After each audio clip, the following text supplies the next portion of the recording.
नमस्कार मित्रांनो. तर सध्याची सर्वात मोठी चालू घडामोड म्हणजे अमेरिका व इराणचं युद्ध.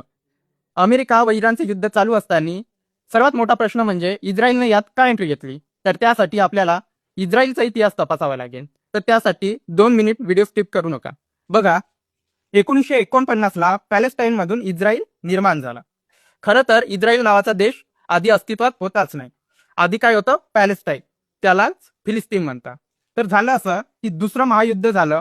त्यानंतर युरोपमध्ये जे यहुदी लोक होते त्यांनी फिलिस्तीनमध्ये स्थलांतर केलं आणि त्यामुळे काय झालं, फिलिस्तीनमधले जे मूळ मुस्लिम लोक होते त्यांच्यात व यहुदी लोक यांच्यात संघर्ष निर्माण झाला. आता एकटा जाणं युनायटेड नेशन व विशेषतः अमेरिका व ब्रिटन, अमेरिकेने याच्यात कारभार केला. त्यानं काय केलं, यहुदी लोकांसाठी इस्रायल नावाचा देश तयार केला आणि त्यात वाटणी अशा प्रकारे झाली की जो छोटा भाग होता तो मूळ मुसलमानांना देण्यात आला व जो मोठा भाग होता तो यहुदी लोकांना देण्यात आला.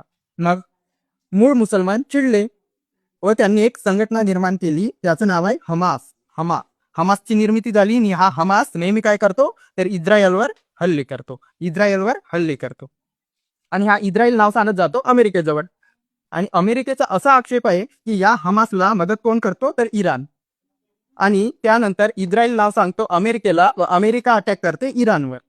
तर म्हणजे हमास करतो इस्रायलवर, इस्रायल सांगते अमेरिकेला, कारण इस्रायल म्हणजेच अमेरिका, म्हणजे दंगाधारी शक्ती मानली. तर आता तुम्हाला समजलं असेल की इस्रायलने या युद्धात एंट्री का बरं घेतली.